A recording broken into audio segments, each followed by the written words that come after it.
So welcome back student, स्वागत है आप जम्मू झन के। राम राम, गुड मॉर्निंग, सुप्रभातम, सुसंध्या।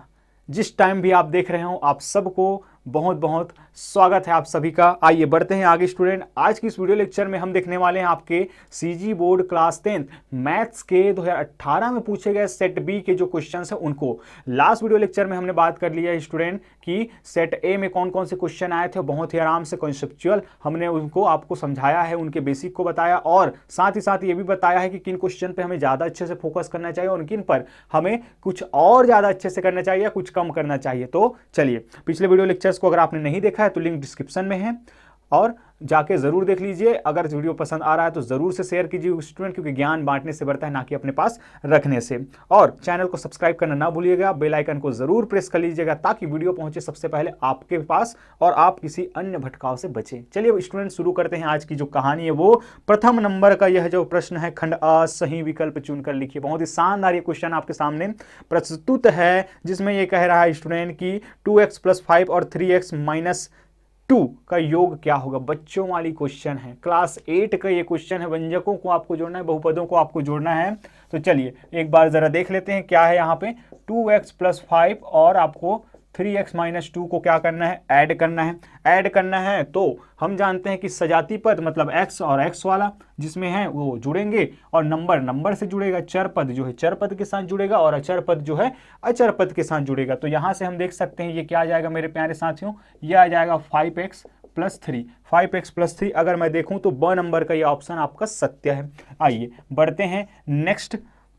एक समांतर श्रेणी दिया जा रहा है स्टूडेंट, क्या 5, 11, 17, 23। आप नीचे देख सकते हैं इन क्वेश्चंस को और उनके ऑप्शंस को। तो सर्वांतर क्या होगा, सर्वांतर का होते भाई, सर्वांतर का होते आगू वाले पीछू वाले में घटा दे। मतलब कि कोई भी पकड़, कोई भी सीरीज दे, अगर सर्वांतर श्रेणी अगर ओला बोला थे तो का आगू वाला पकड़ना है कोई भी, ठीक, पहला छोड़ दो भाई, पहला ओकर बाद से, ठीक, कोई भी हम पकड़ें और उससे पहले वाले को अगर हम उस टर्म को माइनस कर दें तो जो आंसर आएगा वही क्या होता है, सर्वांतर। यहाँ पे अगर मैं उठा लूँ स्टूडेंट तो 11, तो सर्वांतर को हम डी से शो करते हैं। 11 माइनस अगर मैं 5 करता हूं तो सर्वांतर आपके पास क्या आ जाएगा मेरे प्यारे साथियों, 6 आ जाएगा। ऑप्शन नंबर है डी, ऑप्शन नंबर है द। आइए इसी तरीके से थर्ड नंबर पे चलते हैं। तो -3 और 5, -3, 5 किस चतुर्थांश में है। तो ये तो बच्चे को पता है, ये क्या है -x को शो करता है और ये क्या है -y को, मतलब कि ये -x और ये +y। तो ये कौन सा हो जाएगा स्टूडेंट, आपका थर्ड क्वाड्रेंट हो जाएगा, तृतीय चतुर्थांश में होगा। ऑप्शन नंबर बी इसका करेक्ट आंसर होगा। आइए बढ़ते हैं आगे। इस तरीके से हम बढ़ रहे हैं। 1 - sin² थीटा का मान क्या होगा, ये आप कमेंट सेक्शन में बताने वाले हैं। इसका आंसर बहुत इजी है, ठीक है, इतना इजी कि बहुत ही इजी है। चलिए आगे बढ़ते हैं। यदि सावधि जमा खाता में मेरे प्यारे साथियों, क्या यदि सावधि जमा खाता में ब्याज की गणना 6 माही आधार पर की जाती है, स्टार मार्क लगा लीजिए इस क्वेश्चन को, आधार पर की जाती है तो वार्षिक दर लिया जाना चाहिए। आइए थोड़ा सा चर्चा करते हैं इस पे कि साल भर में हो सकता है गणना, आपका बैंक कहता है कि हम साल भर में आपके खाता में क्या करेंगे, ब्याज को जोड़ते जाएंगे। अन्य तरीके क्या हो सकते हैं आपके, 6 माह में जोड़ा जाए। एक और तरीका हो सकता है 3 माह, इससे अलावा कोई और तरीका आपको नहीं पढ़ना है। आइए तो होगा क्या, इनका कहना है 6 माही आधार पर की जाएगी। तो दर क्या लेना चाहिए, देखिए स्टूडेंट दर और समय दोनों में ये घुमाता है, दोनों को मैं यहाँ पे आपको बताऊंगा कि कैसे आपको करना है, ठीक है। यहाँ पे क्या होता है कि दर पूछा गया तो दर क्या है, आधा हो जाता है। दर क्या हो जाता है, आधा। मान लीजिए 6% आपको वार्षिक ब्याज मिल रहा है, ठीक है, 6% वार्षिक ब्याज दर है तो वो क्या हो जाएगा, 3% अर्धवार्षिकी क्या हो जाता है, आधा हो जाता है। 8% है तो 4% अर्धवार्षिकी हो जाएगा। लेकिन समय 2 गुना होता है स्टूडेंट, याद रखिएगा, अर्धवार्षिकी में। और जो अगर तिमाही पूछा जाएगा उसमें 4 गुना होता है, याद रखिएगा। तो इसमें जो हो जाएगा ऑप्शन क्या हो जाएगा आपका, आधा हो जाएगा, ठीक, क्या हो जाएगा, दर क्या होगा, आधा लिया जाना चाहिए, ठीक है। फिर आगे बढ़ते हैं। सॉरी कोई क्वेश्चन छूटा है क्या, कौन सा क्वेश्चन छूट गया, 1 2 3 4 5, अच्छा कोई दिक्कत नहीं, हमने फोर्थ को तो ऐसे मुंह में बता दिया, आपको कमेंट में करने के लिए बोला है, ठीक है, यहाँ पे गड़बड़ हो रहा था। आइए ये हो गया आपका मल्टीपल चॉइस क्वेश्चन। आइए बढ़ते हैं आगे मेरे प्यारे साथियों और देखते हैं हम इसके खंड ब को, प्रश्न क्रमांक 1 के। तो उसमें क्या हो रहा है, खाली स्थान मिल रहा है आपका। पहला खाली स्थान है A/B/C हो तो मध्यानुपाती बताइए, A/B/C। चलिए मेरे प्यारे साथियों, A/B/C ये हम अलग दे, का करथन अब एला तो हम लिख सकथन इस तरीके से का ए अनुपात बी समानुपात बी अनुपात सी। ठीक, मध्य अनुपात कौन हुई? ये बी। ठीक, मध्य अनुपात कौन हुई? तो हमला पता है कि इन दोनों के मल्टीप्लिकेशन का इक्वल होते, एक इक्वल होते। मध्य पदों का गुणनफल बराबर होता है चरम पदों के गुणनफल के। इस तरीके से ये आ जाएगा मेरे प्यारे साथियों, b square is equal to a c, b square is equal to a c, ये हो जाएगा। चलिए, तो पहले का आंसर आपको मिल चुका है। दूसरे का आंसर अगर मैं देखूं तो y अक्ष में स्थित किसी बिंदु का भुज क्या होता है? y अक्ष में स्थित किसी बिंदु का भुज क्या होता है? देखिए यहाँ पे क्या लिखा है, निर्देशांक लिखा है। ये आप जानते हैं x को शो करता है और ये क्या करता है, y को शो करता है। x को ही कहा जाता है भुज और y को कहा जाता है क्या, कोटि। तो y अक्ष पर स्थित किसी बिंदु का भुज जो है वो सदैव मेरे प्यारे साथियों क्या होने वाला है, ये 0 होने वाला है, शून्य होने वाला है। शून्य आप भरेंगे। एक वृत्त की त्रिज्या 10 सेंटीमीटर है तो व्यास कितना होगा? बहुत इजी, बहुत इजी। क्या व्यास त्रिज्या की दोगुनी होती है तो व्यास कितना हो जाएगा? 20 सेंटीमीटर हो जाएगा। समरूप बहुभुज के संगत कोण खाली स्थान होते हैं। तो समरूपता का नियम ही क्या है कि बहुभुज के लिए हो, त्रिभुज के लिए हम मेनली पढ़ते हैं, लेकिन उससे पहले क्या पढ़ते हैं, अगर आपने वीडियो लेक्चर नहीं देखा होगा तो बहुत जल्द आने वाला है स्टूडेंट, उस पर हमने बेसिक से बात किए हैं चैप्टर नंबर 11 के बारे में। आप वहां पे सीख जाएंगे एक एक चीज को। तो बहुभुज में भी वही कहानी चलती है कि संगत कोण आपस में बराबर होना चाहिए और जो संगत भुजाएं हो क्या होनी चाहिए, समानुपातिक होनी चाहिए, तब जाके आपके क्या होंगे, वो बहुभुज समरूप होंगे। तो आइए, तो इसमें हो जाएगा क्या, संगत कोण खाली स्थान होते हैं तो बराबर होते हैं। आयकर विभाग द्वारा प्रत्येक व्यक्ति, संस्था या कंपनी को दी गई पहचान संख्या को क्या कहते हैं? का की थे भाई, ये स्थाई खाता संख्या, स्थाई खाता संख्या जिन हमन काकर नाम से जानथन, पैन कार्ड। का भैया, पैन कार्ड के नाम से जानथन, pan card, PAN, permanent account number. चलिए आगे बढ़ते हैं और देखते हैं खंड सा वही फिर से सही गलत सत्य असत्य बताना है आपको। मजा आता है इसको तो बनाने में, आप सभी को पता है कि कुछ कुछ बातें ऐसे दिया जाता है जो कि हंसी छोड़ जाती है उससे। आइए, तो एक विषम संख्या और ये भाई मक्खी, तू मेरा पीछे मक्खी कुछ सूजा उजल धर के हंस कर भैया। ठीक है, मक्खी मूवी तो आपने देखा होगा। ठीक है, कुछ नहीं मिलता तो उसी को देखते रहते थे हम लोग। ठीक है, ठीक, अब तो मूवी वगैरह देखना नहीं होता है, बात अलग है। आप में से किसको किसको मूवीज़ पसंद है ज़रूर बताइएगा मेरे प्यारे साथियों। और क्या अभी बोर्ड एग्जाम के तैयारी में भी आप इतना समय निकाल पा रहे हैं कि मूवी देख पा रहे हैं या टीवी देख पा रहे हैं, इसके बारे में ज़रूर शेयर कीजिएगा, तभी हम कुछ जान पाएंगे आपके बारे में भी। चलिए, तो यहाँ पे एक विषम संख्या और एक सम संख्या का योग सदैव सम संख्या होता है। चलिए, एक बार का के हमें रटे वटे की जरूरत नहीं है, बिल्कुल बचपन से सीख क्या है, का होते विषम संख्या और का होते सम संख्या। अगर आप मनते कन भी नहीं जाना हो तो काला पढ़ा तो मोर प्यारे साथी हो, जाना था, मोर पूरा उम्मीद है आप मन जाना था।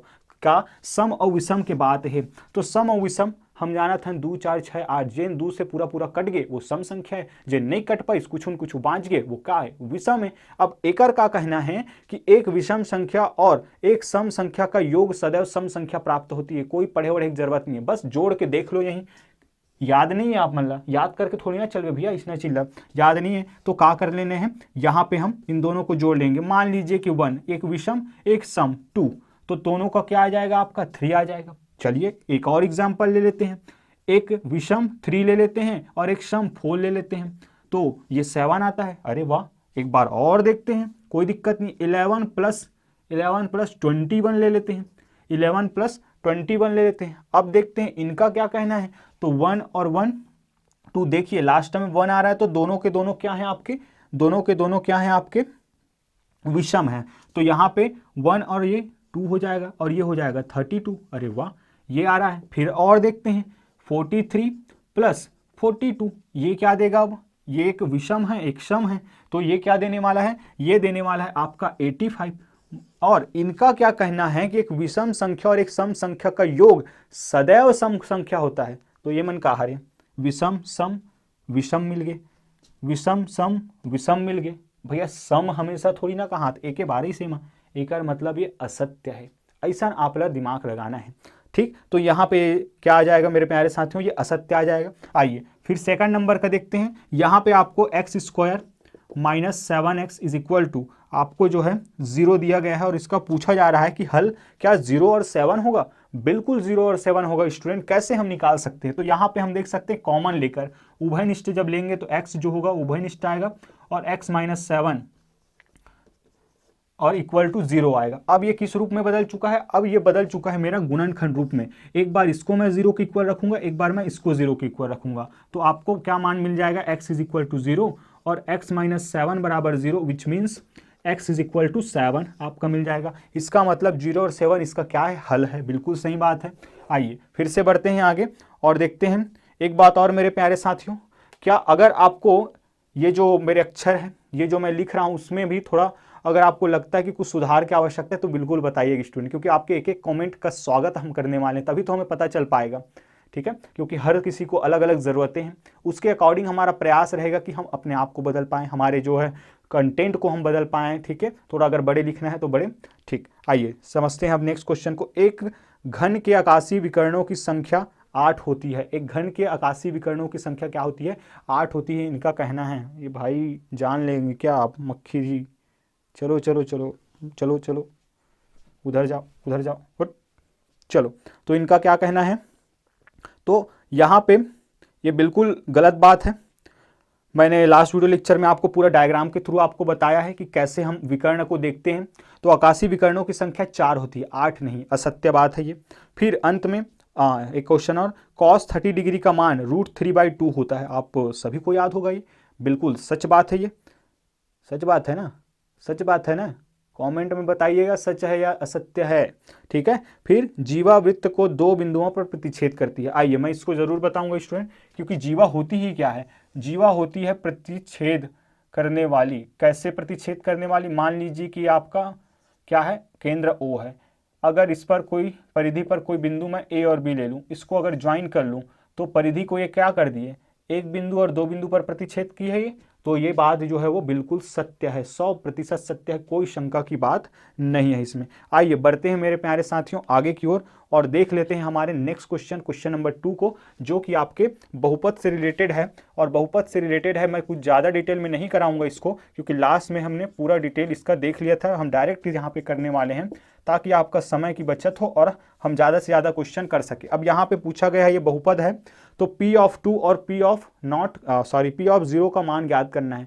तो देखिए P ऑफ x दिया गया है, तो x की जगह पे एक बार हम क्या करने वाले हैं? 2 पुट करने वाले हैं, और x की जगह पे एक बार हम 0 पुट करने वाले हैं। तो यहाँ से इसलिए x बराबर जब मैं क्या रखता हूँ? 2, तो यहाँ से P ऑफ 2 क्या आ जाएगा मेरे प्यारे साथियों? x की जगह 2 रखूंगा तो 2 × 2 का क्यूब माइनस 2 का स्क्वायर माइनस 4। यहाँ से क्या हो जाएगा? ये हो जाएगा आपका कितना? 8 × 16, ये हो जाएगा कितना? 4 - 4। तो ये दोनों तो आपस में ऐड हो जाएंगे, तो वापस आपको क्या मिल जाएगा? 8 आपको मिल जाएगा। फिर इसी प्रकार x इज इक्वल टू जब 0 पुट करते हैं तो P ऑफ 0 आपको क्या मिल जाएगा? तो 0 पुट कर दीजिए, तो ये वाला टर्म 0, ये वाला टर्म 0, क्या मिल जाएगा आपका? 0 - 0 -4 विच मीन्स -4। ये आपके 2 आंसर आ गए हैं। ये आपके 2 आंसर आ गए हैं। देखिए कितना इजीली हमने इसको सॉल्व कर लिया है। ठीक है, आइए बढ़ते हैं आगे और देखते हैं हमारे नेक्स्ट क्वेश्चन को। नेक्स्ट क्वेश्चन में क्या कहना है कि यदि 14:35 ठीक है इक्वल है आपके 16:x के, तो x का मान ज्ञात कीजिए। अभी अभी मैंने बताया है कि मध्य पदों का गुणनफल चरम पदों के गुणनफल के बराबर होता है। बस आपको यहाँ पे अब क्या कर देना है? लगा देना है मेरे प्यारे साथियों। ठीक है, यहाँ पे अगर मैं लिखूँ इसको तो ये है 14:35। ठीक, और टॉपर्स लोग कैसे करते हैं उसको मैं ज़रा बताऊंगा आपको ज़रूर से यहाँ पे। ठीक है, कई लोग टॉपर जो होंगे वो क्या करते हैं कि आपस में पूरा मल्टीप्लाई कर लेंगे, इसको पूरा मल्टीप्लाई कर लेंगे। ठीक, लेकिन हम टॉपर्स नहीं हैं, हम तो बैक बेंचर्स हैं, इसीलिए हम यहाँ पे शॉर्टकट तरीका अपनाने की कोशिश करेंगे। हम आलसी हैं, आलसी टाइप से हम काम करने का प्रयास करेंगे। तो मध्यम पदों का गुणनफल अर्थात 35 × 16 बराबर होगा 14 × x का, और मुझे मान चाहिए x का, तो x को मैं छोड़ूंगा वहीं पे, 14 ले आऊँगा इधर, 14 को ले आऊँगा इधर। बस यहीं पे मैं कह रहा था स्टूडेंट कि कई लोग आप इसको मल्टीप्लाई कर देते हैं। मल्टीप्लाई नहीं करना है आपको कटाने का प्रयास करना है। तो ये क्या चला जाएगा? 7 दूनी 14, और ये चला जाएगा स्टूडेंट 7 × 5 = 35। ठीक, फिर 2 × 2 और 2 × 8 = 16, 5 × 8 = 40।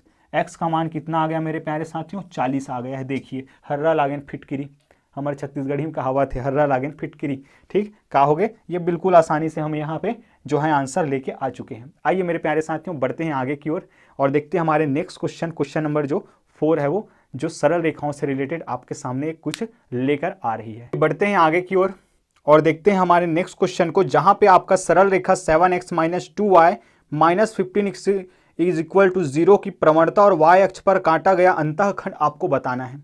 तो हम जानते हैं प्यारे विद्यार्थियों की इसको हमें क्या करना रहता है, सर्वप्रथम इसको y is equal to mx plus c के फॉर्म में लाना होता है। तो आइए सबसे पहले करते हैं, कैसे लिखना है क्या लिखना है मैंने पिछले वीडियो लेक्चर में पूरा बताया है। हर बातों को अगर हर वीडियो लेक्चर में हम लिखेंगे तो बहुत ज़्यादा लेंथी हो जाएगा और आप भी बोर हो जाएंगे कि वही बातें जब मिल रही हैं तो फिर क्या मतलब। ठीक है, तो मेरा प्रयास है कि आपको मैं सोल्यूशन प्रोवाइड करूं और लिखने का तरीका आप जानते हैं क्योंकि साल का अंत होने वाला है। ठीक है, तो आप पूरी चीज़ें सीख के आए हैं, आपने अर्धवार्षिक दिलाया है, आपने मंथली टेस्ट दिलाया, आपने यूनिट टेस्ट दिलाया, आपने जो है त्रैमासिक दिलाया, अब प्री बोर्ड दिलाओगे, फिर बोर्ड दिलाओगे। तो इतने सारे में आपके प्रैक्टिस हो गया होगा और आपके टीचर्स ने गाइड कर दिया होगा स्टूडेंट कि कैसे आपको लिखना है। चलिए, जहाँ ज़रूरत होगा मैं बिल्कुल उन चीज़ों को बताऊंगा मैं कि क्या होता है कैसे होता है, जैसे कि मैंने लास्ट 3 वीडियो लेक्चर्स में बताया ही है। आइए बढ़ते हैं आगे। अब जो दिया गया सरल रेखा है वो क्या है आपका 7x, दिया गया जो सरल रेखा है वो कितना है 7x माइनस 2y और ये है माइनस 15 इज इक्वल टू 0। अब आपको जो लेके आना है वो किस फॉर्म में लेके आना है, y is equal to mx plus c के फॉर्म में लेने वाले हैं। ठीक है, क्यों इस फॉर्म में, क्योंकि ये है हमारे जो सरल रेखा है उसका मानक रूप। ठीक है, ये जो है वो आपके सरल रेखा का मानक रूप है। तो आइए, ये तो पूरा बिखरा पड़ा हुआ है तो ये अब कुछ इस तरीके से आपको दिखने लग जाएगा। पहली बात तो ये y वाले को ले जाते हैं उधर तो ये प्लस में बदल जाएगा, फिर ये क्या हो जाएगा आपका 7x minus 15 is equal to 2y। क्या यहाँ पे 2y है कि एक y है, बिल्कुल एक y ही है, इसीलिए हम इसको क्या बनाएंगे सिंगल y। तो सभी में आप क्या करने वाले हैं, 2 का भाग जब कर देंगे तो 2 से 2 कैंसिल हो जाएगा तो यहाँ बच जाएगा y। इसमें क्या हो जाएगा ये 7 डिवाइडेड बाई 2, इसको मैं लिख सकता हूँ x माइनस 15 डिवाइडेड बाई 2। इस तरीके से हम देख सकते हैं मेरे प्यारे साथियों कि ये जो है वो इस रूप में बदल चुका है। कैसे सर, थोड़ा बताओ तो। जी मैं बताता हूँ आपको। ये देखिए y, फिर ये हो गया m का काम ये पूरा करेगा mx प्लस सी। ठीक है, प्लस सी, लेकिन यहाँ पे क्या आ रहा है माइनस में आ रहा है, इसलिए यहाँ पे जो होगा y अक्ष पर काटा गया अंतःखंड आपको क्या मिल जाएगा माइनस 15 डिवाइडेड बाई 2 आपको मिल जाएगा। तो यहाँ पे आप लिख सकते हैं कि दोनों चीज़ों को आप बता देंगे, अतः प्रवणता आपको क्या मिल जाएगा स्मॉल m बराबर 7/2 जब इससे तुलना करते हैं। ठीक है, तथा c मतलब कि y अक्ष पर काटा गया अंतःखंड c बराबर माइनस 15 डिवाइडेड बाई 2। ये दोनों ही आपके आंसर हो जाएंगे मेरे प्यारे साथियों। कैसा लगा ये हल जो है वो बिल्कुल इजी है, आप देख सकते हैं। ठीक है, आइए आगे की ओर अगर हम बढ़ें तो आगे हमें क्या मिलने वाला है, कुछ क्वेश्चन मिस्टेक हुई है क्या, शायद एक बार ज़रूर मैं चेक करना चाहूँगा इसको, एक बार थोड़ा सा आप समय दीजिएगा, एक बार ज़रा देख लेते हैं। थोड़ा सा मिस्टेक चांस लग रहा है मुझे। खुल जा सिम सेट बी।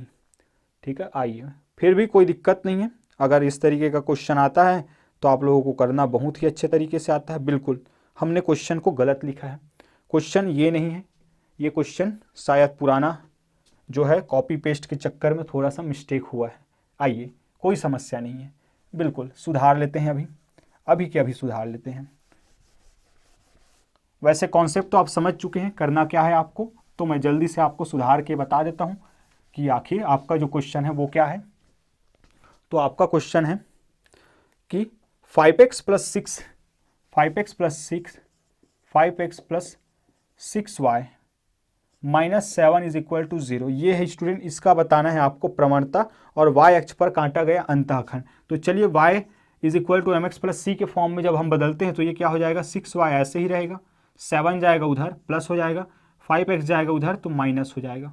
ठीक है, अब थोड़ा रूप दे देते हैं इसको, तो ये हो जाएगा कितना 6y is equal to minus 5x plus 7 हमें तो y बस चाहिए, तो y बराबर कितना हो जाएगा आपका, y बराबर हो जाएगा माइनस 5/6 x धन 7/6। ये आपका हो चुका है y is equal to mx plus c के फॉर्म में ये आ चुका है। आइए इसको थोड़ा देख लेते हैं। तो ये जो होगा m बराबर कितना, प्रवणता, प्रवणता m बराबर आपको मिल जाएगा -5/6 और c y अक्ष पर काटा गया अंतःखंड जो है वो 7/6 आपको प्राप्त हो जाएगा। देखिए बहुत ही इजी तरीके से हमने इसको सॉल्व कर लिया है। आइए बढ़ते हैं आगे और देखते हैं हमारे नेक्स्ट क्वेश्चन को, जो कि आपके त्रिकोणमिति का एक सवाल है। त्रिकोणमिति का सवाल है और ये आ रहा है आपके सेक्शन जो है पूरक कोण वाला। और पूरक कोण वाले के लिए मैंने बताया है कि पूरक कोणों को आपको कहीं बाहर ढूंढने की जरूरत नहीं है, आपके दिए हुए क्वेश्चन में ही वो छिपे होते हैं, बहुत ही आसानी से बन जाएगा। तो मान ज्ञात करना है आपको, बहुत ही इजी है आपका।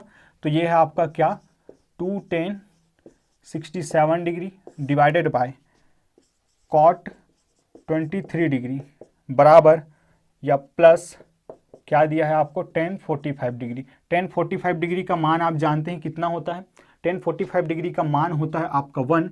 और इसको मुझे करना है, देखिए स्टूडेंट, tan का उल्टा cot होता है, आप जानते ही हैं। इसको मैं क्या लिख सकता हूँ, चलिए 2 tan 67 डिग्री डिवाइडेड बाय, इसको मैं लिख सकता हूँ cot 90 डिग्री माइनस 67 डिग्री। क्यों, क्योंकि अगर माइनस करूंगा तो वापस से मुझे यही मिलेगा, कोई फर्क पड़ेगा क्या, बिल्कुल नहीं पड़ेगा। तो यहाँ से इसका मान मैं 1 लिख लेता हूँ। ठीक, आइए अब इसको मैं लिख सकता हूँ 2 tan 67 डिग्री डिवाइडेड बाय, ये क्या हो जाएगा आपका tan 67 डिग्री। क्यों, क्योंकि cot 90 डिग्री माइनस थीटा क्या होता है, tan थीटा होता है। और इस बात को आप ज़रूर से यहाँ लिखेंगे कि क्या होता है, cot 90 डिग्री माइनस थीटा बराबर क्या होता है आपका, tan थीटा होता है। ठीक है, 2 मार्क्स का क्वेश्चन है, बट वहाँ पे आप फॉर्मूला ज़रूर से मेंशन करेंगे। आइए इस तरीके से अब ये आपस में कैंसिल हो जाएगा, तो ये हो जाएगा 2 + 1 बराबर 3। आपका ये आंसर जो है वो 2 + 3 आ जाएगा मेरे प्यारे साथियों। कैसा लगा ये, बिल्कुल ज़रूर बताइएगा। ठीक है, आइए बढ़ते हैं आगे। आपको कुछ आंकड़े दिए जा रहे हैं, जैसा कि आप यहाँ पे देख ही सकते हैं, आंकड़े दिए जा रहे हैं। इन आंकड़ों को क्या करना है, समांतर माध्य में बदलना है और ज्ञात करना है। और समांतर माध्य बराबर आप जानते हैं क्या होता है, प्रेक्षणों का योग बटे प्रेक्षणों की संख्या। अगर आप इसी वीडियो लेक्चर में पहली बार हैं तो आपके लिए मैं फिर से लिख देता हूं स्टूडेंट, क्या होता है, प्रेक्षणों का योग या फिर आंकड़ों का योग बटे प्रेक्षणों की संख्या। क्या, प्रेक्षणों की संख्या, ये होती है क्या चीज, समांतर माध्य निकालने का। तो समांतर माध्य, अब दिया गया आंकड़ा है, आप ऊपर में लिखेंगे दिया गया आंकड़ा है। ठीक है, फिर समांतर माध्य ये होता है, इसीलिए समांतर माध्य बराबर, ठीक है, पूरा आप सॉल्व करेंगे प्रॉपर तरीके से। हम ऐड कर लेते हैं इनको, तो ये हो जाएगा 3 + 6 + 9 + 12 + 15 + 18 + 21 प्लस ये हो जाएगा आपका 24, 21 + 24 डिवाइडेड बाय 1 2 3 4 5 6 7 8। ठीक है, आइए अब इसको जब हम ऐड कर लेते हैं, पहली बात तो ये, तो 3 6 9 18 30 45 45 और 8, 45 और 8, तो 8 5 13 53 63 63 और 1 64 84 84 84 और 4 हो जाएगा मेरे प्यारे साथियों, कितना, 84 और 4 हो जाएगा आपका 88, 88 और 2 108। तो ये रहा 108, 108 बटे 8। आइए अब इसको थोड़ा भाग देने का प्रयास करते हैं, देखते हैं कितना आता है। तो 8 एकम 8 और 8 एकम 8, 2 बचा। 2 कितना बार ले जा सकता है इसको, तो 2 ले जाएगा, सॉरी हाँ 2 बचा, तो 28 बना, तो 28, 8 दिया 24। ठीक, तो 24 में 4 बचा, चूंकि अब 4 जाएगा नहीं तो दशमलव लगेगा, इसीलिए ये 5 बार में जाएगा, कितना, 8 पंचे 40, तो 13.5 यहाँ पे आपका समांतर माध्य प्राप्त हुआ। आप लिखेंगे यहाँ, अतः दिए गए आंकड़ों का समांतर माध्य कितना प्राप्त हुआ, 13 प्राप्त हुआ। आइए एक इस क्वेश्चन को देखते हैं। वर्ग समीकरण बनाइए जिसके मूल आपको दिए गए हैं। जिसके मूल दिए गए हैं तो क्या होता है, मूल आपको दे दिया गया है, मूल मतलब कि अल्फा और बीटा का मान दे दिया गया है, और अल्फा और बीटा का मान दिया है। ठीक है, आप लिखेंगे, फिर आप फॉर्मूला लगाते हैं जब मूल दिए हों, तो alpha plus beta into x plus alpha into beta बराबर 0, और आपका क्या निकल के आ जाता है मेरे प्यारे साथियों, आपका वर्ग समीकरण निकल के आ जाता है। जी हाँ, ये एक ऐसा फॉर्मूला जिससे आपके मूल दिए हों तो आप वर्ग समीकरण बना लेते हैं। एक क्वेश्चन क्या आता है कि मूल ज्ञात करना है, हल ही तो है आपका वर्ग समीकरण, जो हल करते हैं वही क्या है, उसका मूल होता है। तो यहाँ पे अब अल्फा का मान एक जो दिया है वो क्या है, 7 है, और एक जो है बीटा का मान 4 है, तो x² माइनस क्या हो जाएगा, ये 7 + 4 इंटू एक्स, सॉरी हाँ प्लस एक्स, फिर 7 × 4 इज इक्वल टू 0। यहाँ से क्या आ जाएगा, x² माइनस ये हो जाएगा 11x plus 28 is equal to 0। चाहें तो आप इसका गुणन खंडन करके देख लीजिए, और वापस से आपको वही मिलेगा। आइए बढ़ते हैं आगे और देख लेते हैं हमारे आगे के क्वेश्चन नंबर 8, 9, 10 को। बहुत ज़्यादा इंपॉर्टेंट है स्टूडेंट, ध्यान से समझिएगा, और उतना ही ईजी भी। चलिए बढ़ते हैं आगे की ओर। तो नेक्स्ट क्वेश्चन है स्टूडेंट आपका क्वेश्चन नंबर जो 8 है, वो वहां पे एक जो है वो आपको एक समांतर श्रेणी दिया जा रहा है। क्यों समांतर श्रेणी हमने कह दिया इसको देखकर, क्योंकि जब मैं कोई भी एक पद पकड़ता हूं, उसके जस्ट पहले वाले पद को जब मैं क्या करता हूं, घटाता हूं, तो सार्वधातर क्या है, हमेशा बराबर आता है। और ऐसा अगर आपको श्रेणी मिलता है तो वो क्या कहलाता है, समांतर श्रेणी कहलाता है। तो यहां से मुझे क्या करना है, इसके 16 पदों का योगफल निकालना है। बहुत ही आसान है, आप योगफल के सूत्र आपको पता है। तो मैंने प्रथम पद ले लिया a बराबर 9, ये प्रथम पद, फिर सार्वधातर d, मैंने कोई भी एक पद उठाया और उसके जस्ट पहले वाले को माइनस कर दिया, तो सार्वधातर मेरे को मिल गया क्या, 3। और n का मान है 16। n क्या है, आपके जितने पदों का योगफल निकालना है वो है। अब योगफल का सूत्र मुझे पता है क्या, Sn is equal to n divided by 2a plus n-1 into d आपके होते। ठीक, तो अब क्या करना है, आप मान लो रख दो और चुपचाप सॉल्व कर दो, तो जोन आपला मिल ही वही का है आपके 16 पदों के योगफल ये समांतर श्रेणी पर। तो आओ रखथन यहाँ पे मान ला, तो यहाँ पे क्या हो जाए 16/2, फिर 2a, तो 2a मतलब कि 9, फिर n मतलब कि 16-1 इंटू डी का मान कितना है मेरे प्यारे साथियों, 3 है। तो यहाँ से S16 जो हो जाएगा 8, फिर ये हो जाएगा 18, प्लस यहाँ से ये हो जाएगा 15 इंटू 3, 15 इंटू 3 ये हो जाएगा। चलिए आगे जब सॉल्व करते हैं तो 8 जो है बाहर में है, फिर ये कितना हो जाएगा 18 प्लस 45, 18 प्लस 45। तो इस तरीके से x16 का जो वैल्यू है 18 इंटू इन दोनों को जब ऐड करेंगे तो 8 5 13 का 3 हासिल गया कितना, 1 5 और 1 6। ठीक, ये हो जाएगा। फिर ये हो जाएगा आपका S16 निकालना है, तो 8 छक्के 48, ये हो जाएगा आपका 8 छक्के 48 और 8 दिया 24, तो ये हो जाएगा कितना 504। ठीक है, 504 आपको मिल जाएगा। इसके 16 पदों का योगफल आप यहाँ पे बिल्कुल सजा के लिखेंगे कि क्योंकि 3 मार्क्स का क्वेश्चन आप सॉल्व कर रहे हैं कि 16 पदों का योगफल कितना प्राप्त हुआ, 504 आपको प्राप्त हुआ है। आइए बढ़ते हैं आगे और देख लेते हैं हमारे 9वें क्वेश्चन को। एक बेलन का व्यास आपको दिया जा रहा है मेरे प्यारे साथियों, 9वां नंबर का क्वेश्चन, बहुत ही शानदार। बेलन का व्यास आपको दिया है, बेलन का व्यास आपको दिया है, अर्थात d बराबर कितना 10 सेंटीमीटर दिया जा रहा है, बिल्कुल 10 सेंटीमीटर दिया जा रहा है। और मैंने कहा है कि लगे हाथ आप क्या निकाल लीजिए, r निकाल लीजिए, त्रिज्या निकाल लीजिए, क्योंकि आपको जानते ही हैं आप बेलन के बारे में जो भी काम करना है, आपके सर्कुलर अगर वहां पे आ रहा है मतलब r इन्वॉल्व होगा ही, त्रिज्या इन्वॉल्व होता ही स्टूडेंट। इसलिए हम क्या करने वाले हैं, अतः त्रिज्या बराबर, इसलिए त्रिज्या बराबर क्या हो जाएगा, r का मान बराबर 5 सेंटीमीटर, क्योंकि व्यास जो है वो त्रिज्या का क्या होती है, दोगुनी होती है। तथा ऊंचाई, ऊंचाई मतलब कि h का मान आपको दिया जा रहा है, h का मान आपको दिया जा रहा है कितना 7 सेंटीमीटर। तो इस स्थिति पर क्या करना है, बेलन का आयतन निकालना है। तो आइए बेलन का आयतन निकालना है, आप लिखेंगे एक बार। और चूंकि हम जानते हैं क्या, बेलन का आयतन, बेलन का आयतन कितना होता है, तो बेलन का आयतन होता है कितना, पाई r स्क्वायर h। सर ये कैसे याद करें आखिर, तो आपको पता है कि नीचे क्या होता है, सर्कुलर होता है, और हाइट कितना होता है h। तो बस उस एरिया को हाइट के साथ मल्टीप्लाई करके हम ये ला सकते हैं। आइए बढ़ते हैं आगे। तो पाई का मान हो जाएगा 22/7, r स्क्वायर मतलब कि कितना 5 का वर्ग, r स्क्वायर मतलब कि 5 का वर्ग गुणित, और ये हो जाएगा h, h मतलब 7, 7 से 7 कैंसल, फिर 22 गुणित 25, कुल मिला के बात ये है 22 गुणित 25। तो यहाँ से कितना हो जाएगा, यहाँ से हो जाएगा 25 दूनी 50 का शून्य हासिल गया 5, 25 दूनी 50 और ये 55। ठीक है, चूंकि हम आयतन की बात कर रहे हैं इसीलिए चीज़ें सेंटीमीटर है, तो ये कितना हो जाएगा, घन सेंटीमीटर, घन सेंटीमीटर आपका हो जाएगा, या जो हो जाएगा ये इस तरीके से हम लिख सकते हैं। आइए बढ़ते हैं आगे की ओर मेरे प्यारे साथियों। तो यहाँ से अगर मैं देखूँ तो अच्छा 9 क्वेश्चन हो चुका है।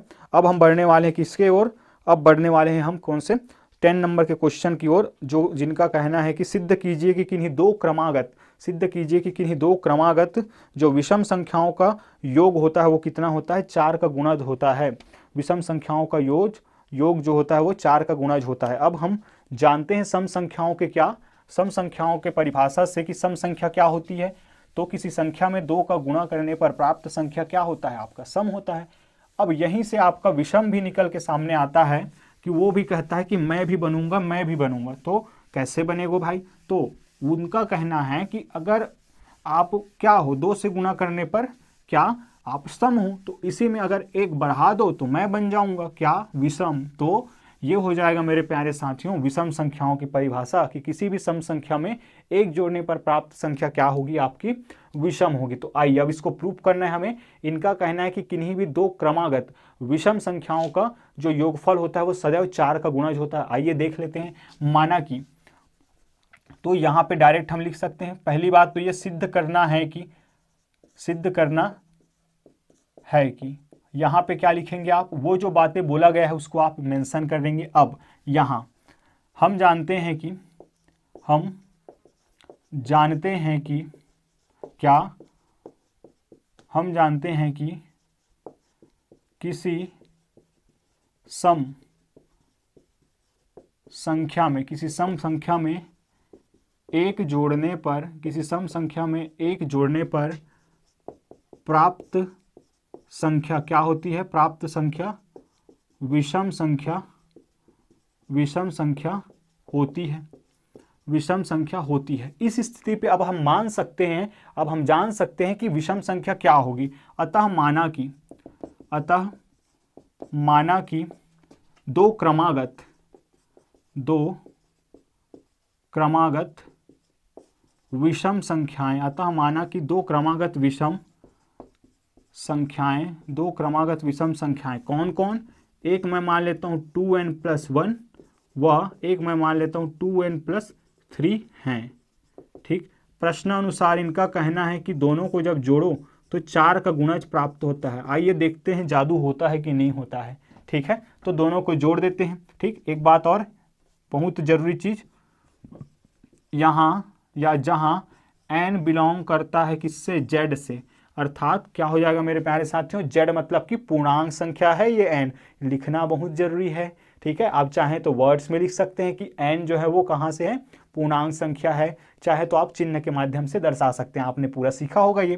ठीक है, अब इनका क्या कहना है कि 2n+1 को जोड़ो तो जो प्राप्त होगा वो क्या होगा, आपका 4 का गुणज होगा। तो आइए जोड़ के देख लेते हैं। तो 2n+1 फिर प्लस 2n+3। आइए बढ़ते हैं आगे की ओर।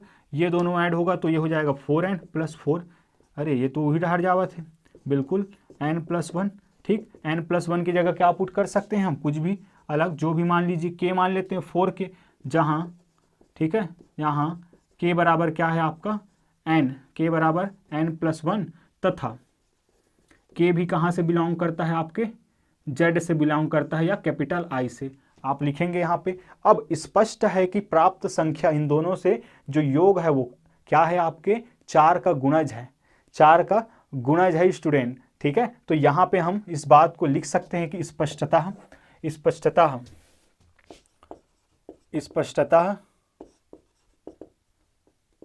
2 क्रमागत विषम संख्याओं का योगफल 4 का गुणज 4 के प्राप्त होता है। अतः सिद्ध हुआ। कई स्टूडेंट इसको इस तरीके से भी लिखते हैं, उसको भी मैं बताता हूँ। अतः स्पष्टतः यहाँ 4 के क्या है, 4 के जो एक संख्या है जो कि क्या है, 4 का गुणज है। ठीक है, जो कि 4 का गुणज है। अतः यह सिद्ध होता है कि किसी 2 क्रमागत विषम संख्याओं का योगफल सदैव क्या होता है, 4 का गुणज होता है। आप उस बात को भी लिख सकते हैं, इसमें भी मुझे लगता है कि कोई समस्या नहीं है। इस तरीके से आपको सिद्ध करना है स्टूडेंट। आइए, इस वीडियो लेक्चर में बस इतना ही रहने वाला है। क्यों? क्योंकि आपको पता ही है कि बाकी के जो क्वेश्चन आते हैं स्टूडेंट, आपके सेट सी में हो, सेट बी में हो, वो ए के समान में ही होता है। क्या मतलब सर? तो 11 से लेकर 18 तक के जो क्वेश्चन होते हैं वो एक ही होते हैं स्टूडेंट, बस प्रश्नों का क्रम बदल जाता है जो है, बस उसके अलावा कुछ नहीं है। तो बाकी के वीडियो लेक्चर्स के लिए आप हमारे पिछले वीडियो लेक्चर्स देख सकते हैं। वीडियो लेक्चर नंबर 2 जिसमें हमने 4 मार्क के क्वेश्चन को किया है, और वीडियो लेक्चर नंबर 3 जिसमें हमने 5 और 6 मार्क का क्वेश्चन को किया है। आप ज़रूर बताइए स्टूडेंट, हमारे जो प्रयास चल रहा है वो आपके लिए कितना जो है वो अच्छा साबित हो रहा है, क्या कुछ सुझाव है? आपके सुझाव हमेशा स्वागत है। आप ज़रूर बताइएगा। सो अपना स्वास्थ्य का ख्याल रखिए, प्रैक्टिस पर ध्यान दीजिए, और कोई भी अगर डाउट होता है तो नीचे दिए गए नंबर और कमेंट सेक्शन आपके लिए सदैव ओपन है। जय हिंद।